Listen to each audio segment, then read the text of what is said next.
अथ तृतीयोऽध्यायः कर्मयोगः। अर्जुन उवाच ज्यायसि चेत् कर्मणस्ते मता बुद्धिर्जनार्दन तत्किं कर्मणि घोरे मां नियोजयसि केशव। व्यामिश्रेणेव वाक्येन बुद्धिं मोहयसीव मे तदेकं वद निश्चित्य येन श्रेयोऽहमाप्नुयाम्। श्रीभगवानुवाच लोकेऽस्मिन् द्विविधा निष्ठा पुरा प्रोक्ता मया नघ। ज्ञानयोगेन साङ्ख्यानां कर्मयोगेन योगिनाम् न कर्मणामनारम्भात् नैष्कर्म्यं पुरुषोऽश्नुते न च सन्न्यसनादेव सिद्धिं समधिगच्छति। न हि कश्चित् क्षणमपि जातु तिष्ठत्यकर्मकृत् कार्यते ह्यवशः कर्म सर्वः प्रकृतिजैर्गुणैः। कर्मेन्द्रियाणि संयम्य य आस्ते मनसा स्मरन् इन्द्रियार्थान् विमूढात्मा मिथ्याचारः स उच्यते। यस्त्विन्द्रियाणि मनसा नियम्यारभतेऽर्जुन कर्मेन्द्रियैः कर्मयोगम् असक्तः स विशिष्यते। नियतं कुरु कर्म त्वं कर्म ज्यायो ह्यकर्मणः शरीरयात्रापि च ते न प्रसिद्ध्येत कर्मणः। यज्ञार्थात् कर्मणोऽन्यत्र लोकोऽयं कर्मबन्धनः। तदर्थं कर्म कौन्तेय मुक्तसङ्गसमाचर। देवान् सह यज्ञाः प्रजा सृष्ट्वा पुरोवाच प्रजापतिः अनेन प्रसविष्यध्वम् एष वोस्तिष्ठ कामधुक्। देवान् भावयतानेन ते देवा भावयन्तु वः। परस्परं भावयन्तः श्रेयः परमवाप्स्यथ। इष्टान् भोगान् हि वो देवाः दास्यन्ते यज्ञभाविताः। तैर्दत्तानप्रदायेभ्यः यो भुङ्क्तेस्तेन एव सः। यज्ञशिष्टाशिनः सन्तः मुच्यन्ते सर्वकिल्बिषैः। भुञ्जते ते त्वघं पापाः ये पचन्त्यात्मकारणात्। अन्नाद्भवन्ति भूतानि पर्जन्यादन्नसम्भवः। यज्ञाद्भवति पर्जन्यः यज्ञकर्मसमुद्भवः। कर्म ब्रह्मोद्भवं विद्धि ब्रह्माक्षरसमुद्भवम् തസ്മാ സർവഗതം ബ്രഹ്മ നിത്യം യജ്ഞേ പ്രതിഷ്ഠിതം ഏവം പ്രവർത്തിതം ചക്രം നാനുവർത്തയതി ഹയഃ അഘായുരിന്ദ്രിയാരാമഃ മോഘം പാർത്ഥ സജീവതി.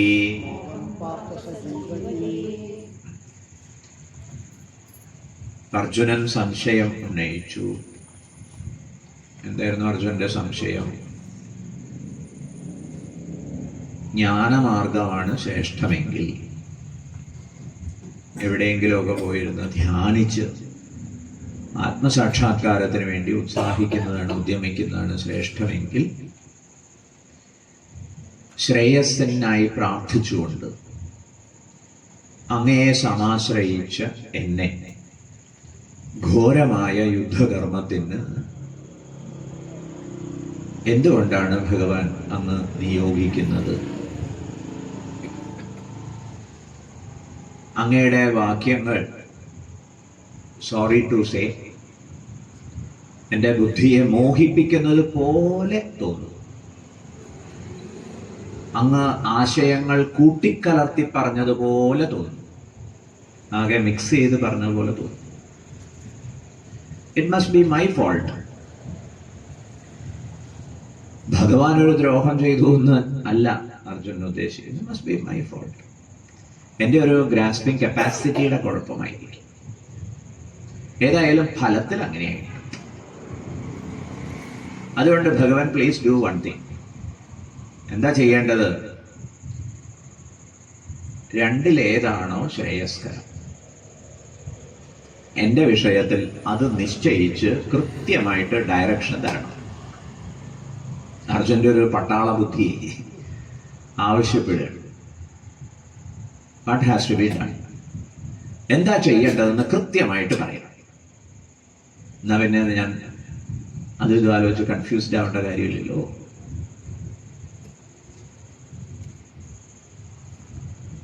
ഇങ്ങനെ അർജുനൻ ആവശ്യപ്പെട്ടപ്പോൾ ഭഗവാൻ പറഞ്ഞ ഒന്നാമത്തെ കാര്യം, ഹേ അർജുന, സൃഷ്ടിയുടെ തുടക്കത്തിൽ തന്നെ, സർഗാദൗ പുരാ, രണ്ട് നിഷ്ഠകളെ കുറിച്ച് ഞാൻ പറഞ്ഞു പോന്നിട്ടുണ്ട്. ഏതൊക്കെ നിഷ്ഠകളാണ്? സാഖ്യന്മാർക്ക്. ആരാ സാഖ്യന്മാര്? ആത്മജ്ഞാനത്തെ പ്രാപിച്ചവര്, ശുദ്ധാന്തകരണന്മാര്, ജ്ഞാനഭൂമിയിൽ ആരോഹണം ചെയ്തവർ.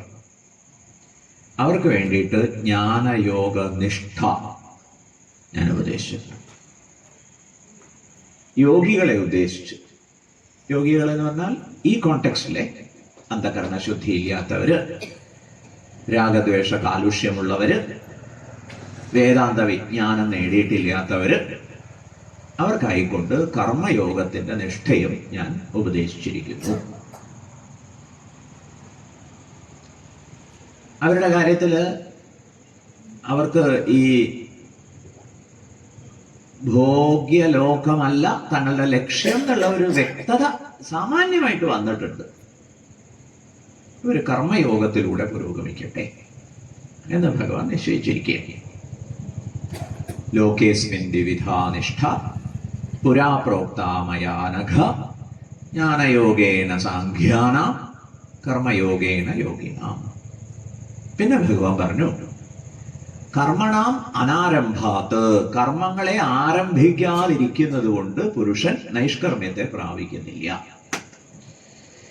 നൈഷ്കർമ്മ്യം എന്നത് ആത്മാവിൻ്റെ യഥാതഥമായ അവസ്ഥയാകുന്നു. The true nature of the self. അത് നൈഷ്കർമ്മ്യമാണ്. സൂര്യന് ഉദയാസ്തമയമില്ല എന്ന് പറയുന്നത് പോലെ നൈഷ്കർമ്മ്യം. അത് ശരീരത്തെ നിഷ്ക്രിയമാക്കി വെക്കുന്നത് കൊണ്ട് പ്രാപിക്കാവുന്നതല്ല.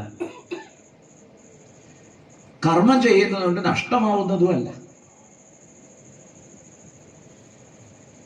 ആത്മാവിന്റെ നൈഷ്കർമ്മ്യാവസ്ഥ സാക്ഷാത്കരിക്കാനുള്ള വഴി ആത്മാവ് നൈഷ്കർമ്മ്യമാണ് എന്ന് അറിയലാണ്. അതുകൊണ്ടാണ് അവർ പറയും ജ്ഞാനാദേവതു കൈവല്യം. ബൈ നോളജ് എല്ലോ, അറിവ് കൊണ്ട് മാത്രമേ കേവലസ്യ ഭാവം കൈവല്യം, ഒന്ന് എന്ന അവസ്ഥ, അദ്വൈതം, അത് സാക്ഷാത്കരിക്കാൻ പറ്റുള്ളൂ. അപ്പൊ ഇവിടെ അറിയാനാണ് ഉത്സാഹിക്കേണ്ടത്, അല്ലാതെ ഒന്നും ചെയ്യാതിരുന്നിട്ട് കാര്യമില്ല. മറ്റൊരു കാര്യം ഭഗവാൻ ചൂണ്ടിക്കാണിച്ചത്, ഒരാൾക്കും ഒരു നിമിഷം പോലും ഒന്നും ചെയ്യാതിരിക്കാൻ പറ്റില്ല. നഹി കശ്ചിത് ക്ഷണമപി ജാതു തിഷ്ഠത്യകർമ്മകൃത് കാര്യദേഹി അവശകർമ്മ സർവൈഹി പ്രകൃതിചൈർഗുണൈഹി സർവൈ പ്രകൃതിചൈർഗുണൈഹി. എല്ലാവരും പ്രകൃതിജ ഗുണങ്ങളാൽ നിസ്സഹായരെന്ന മട്ടിൽ കർമ്മം ചെയ്യപ്പെട്ടുകൊണ്ടേയിരിക്കും.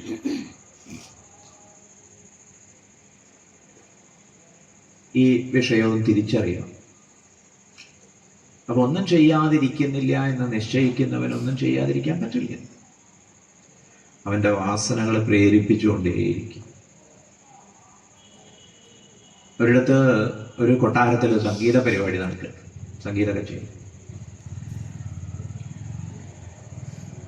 അപ്പൊ മഹാരാജാവ് വേറെ എന്തോ ഒരു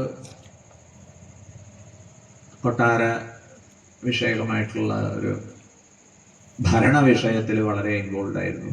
അപ്പൊ അദ്ദേഹത്തിന് തുടങ്ങുന്ന സമയത്ത് വരാൻ പറ്റിയില്ല. കുറച്ച് കഴിഞ്ഞപ്പോഴാണ് അദ്ദേഹം വന്നത്. അപ്പോൾ സദസ്സ് മുഴുവൻ ഈ ഗാനാലാപനത്തിൽ ആമഗ്നരായിട്ടിരിക്കുകയാണ്. അപ്പൊ അവർ പല ആസ്വാദനത്തിൻ്റെതായ പല പ്രകടനങ്ങളും കാഴ്ചവെക്കുന്നുണ്ട്. ചിലർ താളം പിടിക്കുന്നുണ്ട്, വേറെ ചിലർ സബാഷ് എന്നൊക്കെ പറഞ്ഞിട്ടുണ്ട്. മഹാരാജാവ് ഇങ്ങനെ മാറി എന്ന് നോക്കിയപ്പോൾ നല്ല കൗതുകം. ഇദ്ദേഹത്തിനൊരു കുസൃതി തോന്നി. ഇദ്ദേഹം പറഞ്ഞു, അടുത്ത ആഴ്ച ഇതേ ദിവസം അന്ന് വളരെ പ്രശസ്തനായിട്ടുള്ള ഒരു സംഗീതജ്ഞന്റെ പേര് പറഞ്ഞിട്ട് പറഞ്ഞു അദ്ദേഹത്തിന്റെ സംഗീത കച്ചേരി ഉണ്ടാവും. ആളുകളെല്ലാവരും വളരെ ആവേശത്തോടുകൂടി കൈയടിച്ച് പ്രോത്സാഹിപ്പിച്ചു. പക്ഷേ അദ്ദേഹം സംഗീത കച്ചേരി അവതരിപ്പിക്കുന്ന സമയത്ത് ഒരാൾ പോലും അനങ്ങാൻ പാടില്ല. കേട്ടില്ലേ? അനങ്ങാതിരുന്ന് കേൾക്കണം. അത് വലിയ കൊലച്ചതിയായി പോയി രാജാവ്. അഥവാ ആരെങ്കിലും സഭാഷ് മൊഴി അല്ലെങ്കിൽ എന്തെങ്കിലുമൊക്കെ ചെയ്യുകയാണെങ്കിൽ അവരുടെ കഴുത്തിന് മുകളിൽ എന്ന് രാജാവ് പ്രഖ്യാപിച്ചു. എന്നാ പിന്നെ ഈ പരിപാടിയിൽ പങ്കെടുക്കണ്ടെന്ന് തീരുമാനിക്കാൻ ഇവർക്ക് ആർക്കെങ്കിലും സാധിക്കുമോ? ഇല്ല. കാരണം അത്രയും സംഗീത പ്രേമികൾ അവരെത്തി ഇത്രേ പരിപാടിയിൽ പങ്കെടുക്കാൻ വേണ്ടി. അങ്ങനെ ഈ പ്രഗത്ഭനായ സംഗീതജ്ഞൻ എത്തിച്ചേർന്നു, ഗംഭീരമായ ഗാനാലാപനം നടത്തുന്നു. ആളുകൾ മസിൽ പിടിച്ചിരിക്കുക. അനങ്ങിയ തലപോണ കേസാ.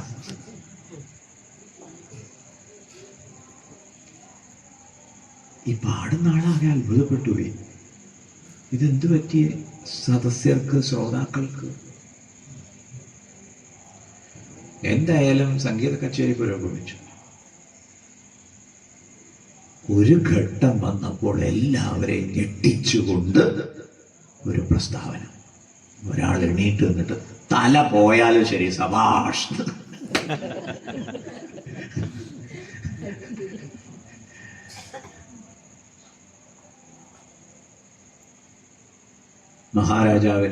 മഹാരാജാവ് അദ്ദേഹത്തിന് ആസ്വാദക പട്ടം കൊടുത്തു. സംഗതി ട്രാജഡി ആയില്ലേ? അമ്പതിയെ തലപോയില്ല. ആസ്വാദക പട്ടം കൊടുത്ത് ആദരിച്ചു. കാരണം എന്താണ്?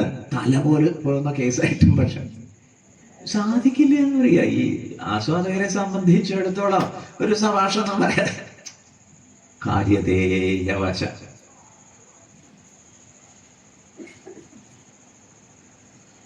ഇതിനേക്കാൾ കേമായിട്ടുള്ള ഒരു കാര്യം കേട്ടത്, അത് ശക്തൻ തമ്പുരാന്റെ കാര്യത്തിൽ അല്ലാന്നും ഒരു വേർഷൻ ഉണ്ട്. ഏതായാലും പറഞ്ഞു വരാറുള്ള കഥയാണ്. ഒരിക്കല് കൊട്ടാരത്തില് കൂത്തു പറയുന്ന ആള്, കേമന, ആള് കൂത്തു പറഞ്ഞുകൊണ്ടിരിക്കുക. ആ സമയത്താണ് രാജാവ് കയറി വരുന്നത്. അപ്പൊ പരാമർശം ഒരു പൂച്ചയുടേതാണ്. രാജാവിന് പൂച്ച കണ്ണുണ്ട്. വന്നൂലോ.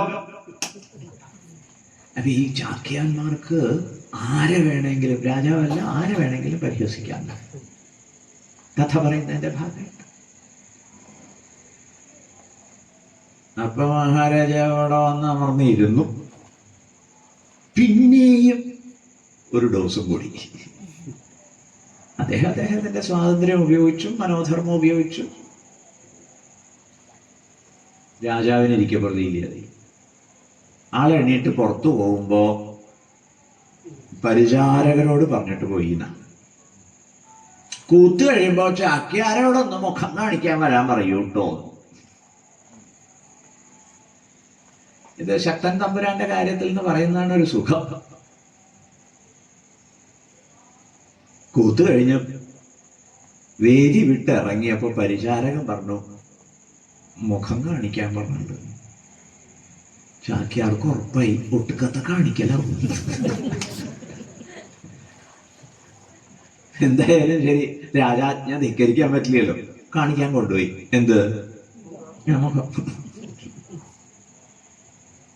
ചാക്യാരെ ഇങ്ങനെ നടന്നു വരുന്ന കണ്ടപ്പോ മഹാരാജാവ് സിംഹാസനത്തിൽ നിന്ന് എഴുന്നേറ്റു, വാൾ ഊരിപ്പിടിച്ചു, ഗമേലിങ്ങനെ നിന്നിട്ട് ചാക്യാരോട് ചോദിച്ചു, ഇപ്പൊ എന്ത് തോന്നണോ ചാക്യാരേ?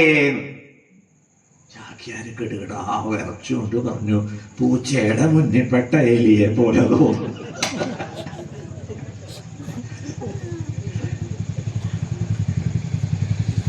ആദ്യമായിട്ട് മഹാരാജാവ് ഊരിയ വാള് തിരിച്ചൊറയിലിട്ടു. ഈ ചാവാങ്കാലത്തും നർമ്മം വന്നൂലോ. നമ്മുടെ ജീവിതത്തിൽ ഈ കാര്യം അന്വയിച്ച് ചിന്തിക്കുന്ന സമയത്ത്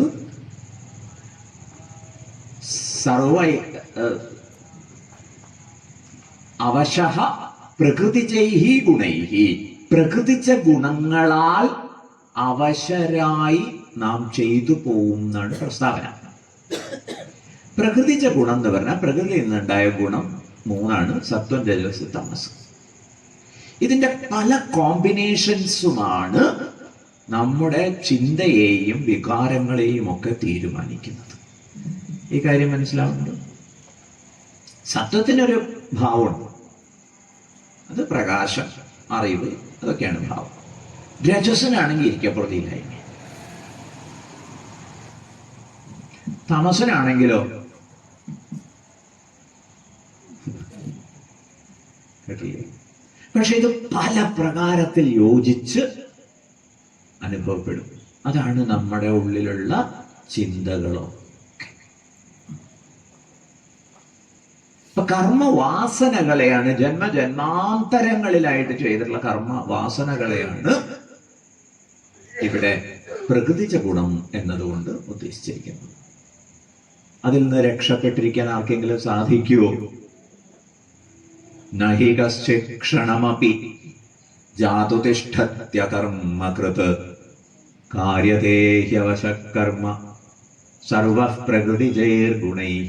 സർവ എല്ലാവരും പ്രകൃതിജ ഗുണങ്ങളാൽ അവശ്യ നിസ്സഹായരായിട്ട് ചെയ്യപ്പെടുന്നു. സന്ദേശം വ്യക്തമായി ആയിരിക്കട്ടെ. സർവപ്രകൃതി. അതുകൊണ്ട് എന്താ ഭേദം?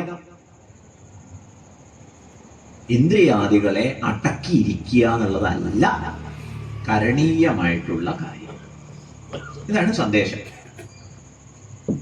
ഇനി അടുത്ത വിഷയം എന്താണ്? സപ്പോസ് ആരെങ്കിലും ഒരാൾ ഇപ്രകാരം ഇരിക്കണോന്ന് വിചാരിക്കുക, അയാളെ കുറിച്ചാണ് 6ാമത്തെ ശ്ലോകം പ്രതിപാദിക്കുന്നത്. കർമ്മേന്ദ്രിയാണി സംയമ്യ യ ആസ്തേ മനസാ സ്മരൻ ഇന്ദ്രിയാർത്ഥാൻ വിമൂഢാത്മാ മിഥ്യാചാരസ ഉച്യതേ.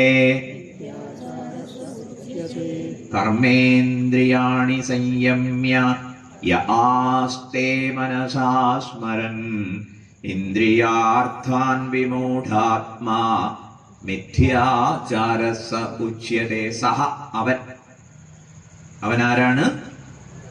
മിഥ്യാചാരനാണ് എന്ന് ഭഗവാന്റെ വ്യാഖ്യാനം. സഹ മിഥ്യാചാര ഉച്യതേ, അവൻ മിഥ്യാചാരൻ എന്ന് പറയപ്പെടുന്നു. ആരാണ് അയാൾ?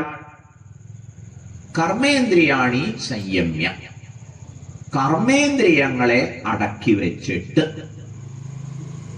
കർമ്മേന്ദ്രിയങ്ങൾ എന്ന് പറഞ്ഞാൽ വാക്ക്, പാണി, പാദം, വായു, ഉപസ്ഥം. ഈ അഞ്ചും നിങ്ങൾക്ക് പരിചയമുള്ളതാണ്. വാക്ക് എന്ന് പറഞ്ഞാൽ സംസാരിക്കാനുള്ള ശേഷിയാണ് കേട്ടോ വാക്ക്. പാണി എന്ന് പറഞ്ഞാൽ എടുക്കാനും കൊടുക്കാനുള്ള ശേഷി. ഈ കൈയല്ല, ഇത് മാംസലമായിട്ടുള്ള കാര്യമാണല്ലോ, അതിനൊരു കഴിവുണ്ട്. ഇതുപോലെ പാദം എന്ന് പറഞ്ഞാൽ നടക്കാനുള്ള കഴിവാണ്. കാലുണ്ടായിട്ട് മാത്രം കാര്യമില്ല, കഴിവുണ്ടാവുമ്പോഴേ, ഫാക്കൽറ്റി ഉണ്ടാവുമ്പോഴേ നടപ്പ് നടക്കുള്ളൂ. കേട്ടില്ലേ? വായു എന്ന് പറഞ്ഞാൽ മലവിസർജനത്തിനുള്ള ഫാക്കൽറ്റിയാണ്. സോറി, ഉപസ്ഥം എന്ന് പറഞ്ഞാൽ പ്രത്യുത്പാദനത്തിനുള്ള കഴിവ്. ഈ കർമ്മേന്ദ്രിയങ്ങളെ ഒരാൾ അടക്കി വെച്ചിരിക്കും. കർമ്മേന്ദ്രിയാണി സംയമ്യ, കർമ്മേന്ദ്രിയങ്ങളെ അടക്കി വെച്ചിരിക്കും. യ ആസ്തേ, അയാള് വർത്തിക്കുന്നു. എങ്ങനെ വർത്തിക്കുന്നു? കൃതസന്യാസ അഹമിതി അഭിമാനേന കർമ്മശൂന്യ തിഷ്ഠതി. ഞാൻ സന്യസിച്ചവൻ എന്ന അഭിമാനത്തോടെ, കർമ്മശൂന്യ ഒന്നും ചെയ്യാതിരിക്കുന്നവൻ. ആൾ എന്ത് ചെയ്തിട്ടുണ്ട്? കർമ്മേന്ദ്രിയങ്ങളെ അടക്കി വെച്ചിട്ടുണ്ട്. എന്ന് പറഞ്ഞാൽ എന്താ അർത്ഥം? മിണ്ടണില്ല, എടുക്കണും കൊടുക്കണമൊന്നുമില്ല, നടക്കണില്ല, പ്രത്യുത്പാദനമൊന്നും നിർവഹിക്കുന്നില്ല, ലൈംഗിക കാര്യങ്ങളിലൊന്നും ഏർപ്പെടുന്നില്ല, വിസർജനമില്ല. ഇപ്പം കർമ്മേന്ദ്രിയാണി സംയമ്യ യ ആസ്തേ കൃതസന്യസ്തോഹം, ഞാൻ സന്യാസം ചെയ്തവനാവുന്നു എന്നിങ്ങനെയൊക്കെ ഇരിക്കുകയാണ് പാർട്ടി. കേട്ടില്ലേ? മനസാ സ്മരൻ, മനസ്സുകൊണ്ട് പക്ഷേ ജോലിയുണ്ട്. എന്താ മനസ്സുകൊണ്ട് ചെയ്യുന്ന ജോലി? മനസാ സ്മരൻ, സ്മരിക്കുക എന്നുള്ള ജോലി ചെയ്യുന്നു. സ്മരിക്കുക എന്ന് പറഞ്ഞാൽ എന്താ അർത്ഥം? ഓരോന്ന് ഓർത്തുകൊണ്ടിരിക്കും. എന്താ ഓർക്കണത് എന്നും ഭഗവാൻ പറഞ്ഞിരിക്കണം. എന്താ ആള് ഓർത്തുകൊണ്ടിരിക്കുന്നത്? ഇന്ദ്രിയാർത്ഥാൻ, ഇന്ദ്രിയ വിഷയങ്ങളെ ആലോചിച്ചു കൊണ്ടിരിക്കും. അയാളെ കുറിച്ച് ഭഗവാൻ മറ്റൊരു പ്രസ്താവന നടത്തിയിട്ടുള്ളത് വിമൂഢാത്മാ. വിമൂഢാത്മാവ് എന്ന് പറഞ്ഞാൽ രാഗദ്വേഷ ദൂഷിത അന്തഃകരണ. ഈ പദമൊക്കെ പരിചയപ്പെട്ടതാണല്ലോ. രാഗദ്വേഷം, ഇഷ്ട അനിഷ്ടം, ലൈക്സ് ആൻഡ് ഡിസ്ലൈക്സ്, അതിനാൽ ദൂഷിതമായ മാനിപ്പുലേറ്റഡ് ആയിട്ടുള്ള അന്തഃകരണത്തോടൊത്തവൻ. രാഗദ്വേഷ ദൂഷിത അന്തഃകരണൻ, വിമൂഢാത്മ. അയാളെ കുറിച്ച് ഭഗവാന്റെ പക്ഷം എന്താണ്? അയാളെ ദയവ് ചെയ്ത് ധ്യാനയോഗി എന്നൊന്നും വിളിക്കരുതേ. നമുക്ക് ഇങ്ങനെ ആരെങ്കിലുമൊക്കെ വട്ട് കാണിക്കണം കണ്ടു കഴിഞ്ഞാൽ വലിയൊരു ആവേശം. എന്താ കാരണം? നമുക്ക് സാധിക്കാത്തൊരു കാര്യം ആള് ചെയ്യണ്ടല്ലോ, നന്നായി. എന്നിട്ട് ദക്ഷിണയൊക്കെ ഇട്ട് നമസ്കാരമൊക്കെ പാസ്സായി കളയില്ല. ആള് വിചാരിക്കും തരക്കേടില്ലല്ലോ, ദേവി ഇത് ദ്രോഹം ചെയ്യരുതേ എന്ന് പറയുക. അയാൾ ആരാണ്? മിഥ്യാചാര സൗച്യത. അയാള് മിഥ്യാചാരനാണ്.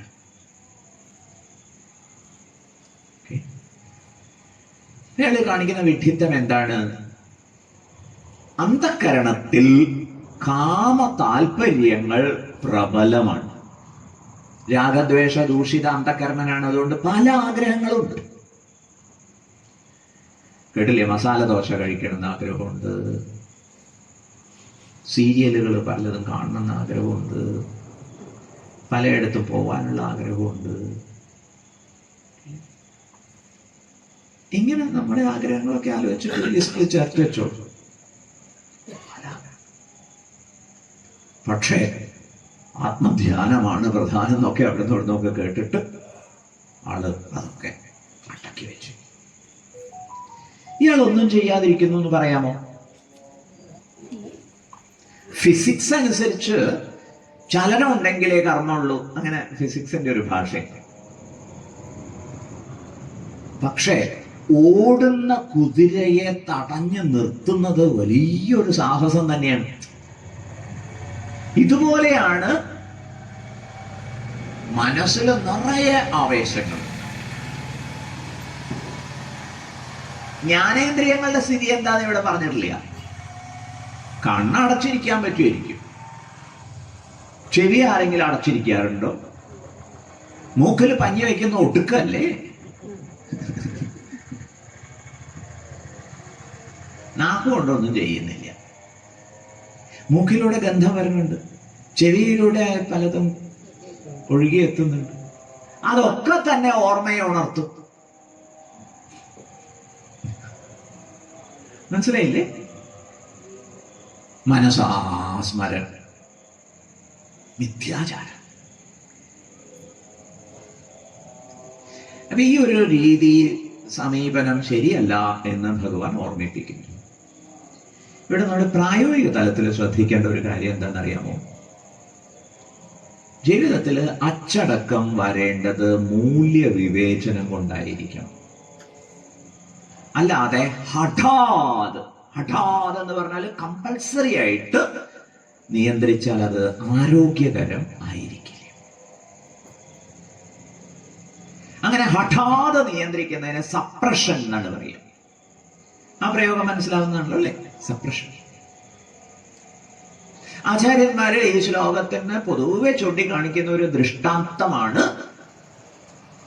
വിഭാണ്ഡക മുനിയുടെ ദൃഷ്ടാന്തം. പാർട്ടിയെ പരിചയമുണ്ടോ? വിഭാണ്ഡകനെ പരിചയമുണ്ടോ? അത്രയാണ് പരിചയമില്ല. കോട്ടെ. ഋഷ്യശൃംഖനെ പരിചയമുണ്ടോ?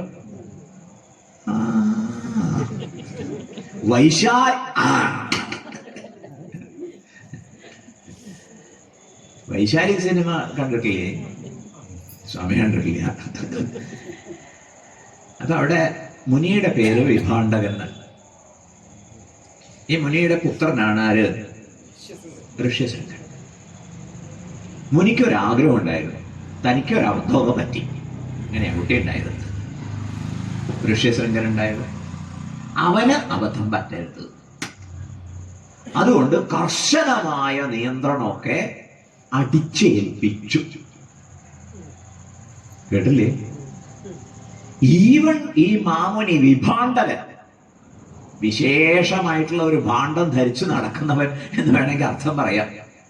കുട്ടിക്കൃഷ്ണനാരാര് മഹാഭാരതത്തിലെ ഈ പ്രകരണത്തെ പ്രമാണിച്ച് വ്യാസന്റെ ചിരി എന്ന് ഹെഡിങ് കൊടുത്തിരിക്കുന്നു. അതിലെല്ലാം ഉണ്ട്. ഭഗവാൻ വേദവ്യാസരെ ഈ വിഭാണ്ഡകന്റെ ഏർപ്പാട് കണ്ടിട്ട് ഉള്ളിൽ ചിരിച്ചുപോയി. വ്യാസന്റെ ചിരി. സംഗതി മനസ്സിലായില്ലേ? അപ്പൊ ആള് അസ്വസ്ഥനാണ്. വിഭാണ്ഡക. ഈ ഋഷ്യശൃംഖന്റെ നിയന്ത്രണം ലക്ഷ്യമാക്കിയിട്ട്, നിയന്ത്രണം അടിച്ചേൽപ്പിച്ച് നിയന്ത്രണം ലക്ഷ്യമാക്കിയിട്ട് അവിടുത്തെ പർവ്വതങ്ങൾക്ക് പോലും ഇൻസ്ട്രക്ഷൻ കൊടുത്തിരിക്കുകയാണ് വിഭാണ്ഡകൻ. ആരെങ്കിലും കടന്നു വന്നാൽ കല്ലേറ് കിട്ടും. ഒരു മനുഷ്യജീവി അങ്ങോട്ട് പോകില്ല. വിശേഷിച്ച് സ്ത്രീകൾക്ക് പ്രവേശനമില്ല.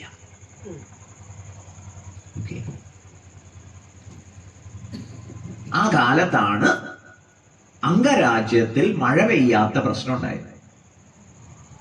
അന്വേഷിച്ചപ്പോൾ ഋഷ്യശൃംഖൻ വന്നാൽ മഴ പെയ്യും. അതിന് ഋഷ്യശൃംഖനെ കൊണ്ടുവരണം.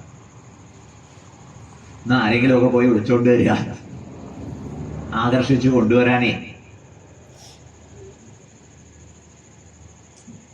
കാര്യം അന്വേഷിച്ചപ്പോ എല്ലാവർക്കും പേടിയാ.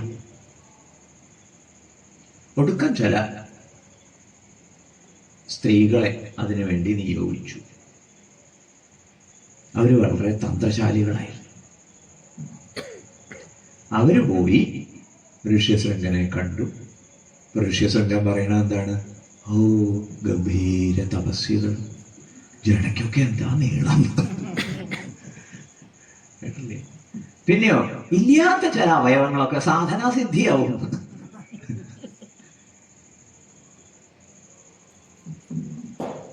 അവരുടെ സാമീപ്യം എന്തോ ഒരു സന്തോഷം ഒക്കെ.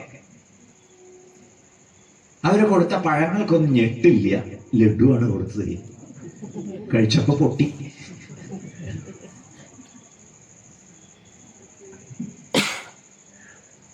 അവരിങ്ങനെ ഋഷ്യശൃംഖനെ ആസ്വദിപ്പിക്കുകയാണ്. പക്ഷെ പേടിയുണ്ട്, വിഭാണ്ടകൻ എത്തിയാ കഴിഞ്ഞു കാര്യം. അതുകൊണ്ട് ഞങ്ങൾക്ക് ഉപവാസാദികളൊക്കെ ചെയ്യാനേ സമയം അതിക്രമിച്ചിരിക്കുന്നു, അതുകൊണ്ട് പോട്ടെ,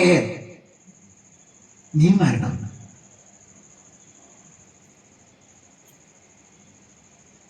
ഇങ്ങനെ വിഭാണ്ടകൻ ഋഷ്യശൃംഖന്റെ കാര്യത്തിൽ അടക്കി വെച്ചത് കൊണ്ട് കാര്യമുണ്ടായോ?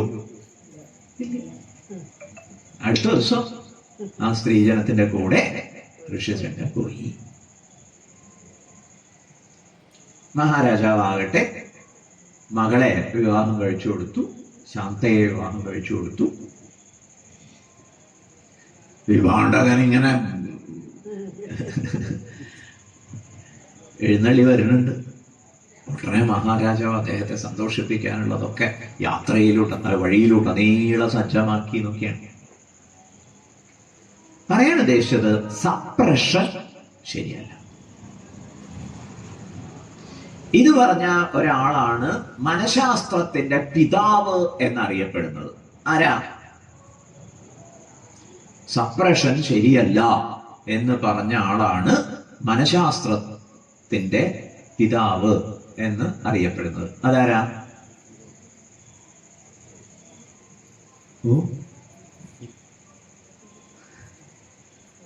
ആരാ മനഃശാസ്ത്രത്തിന്റെ പിതാവ്?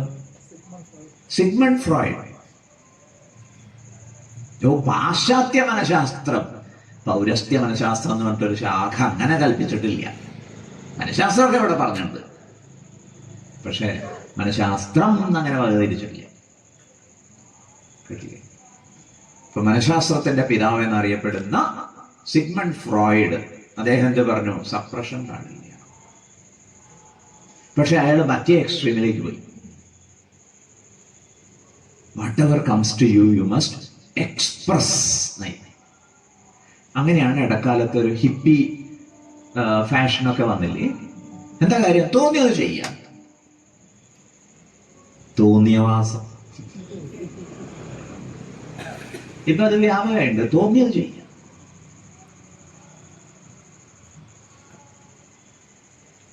അത് ശരിയാണോ? ഒന്ന് ആശാന്റെ നെഞ്ചത്താണെങ്കിൽ മറ്റേത് കടലിക്ക് പുറത്താണ്. ശരിക്കും വേണ്ടതെന്താ? ഇതിന്റെ ഒരു മധ്യമ വഴി. മനസ്സിലായില്ലേ? നിയന്ത്രണം വേണം, പക്ഷെ ആ നിയന്ത്രണമൊക്കെ തന്നെയും മൂല്യവിവേചനം കൊണ്ട് ആസ്വാദ്യകരമാക്കി മാറ്റും.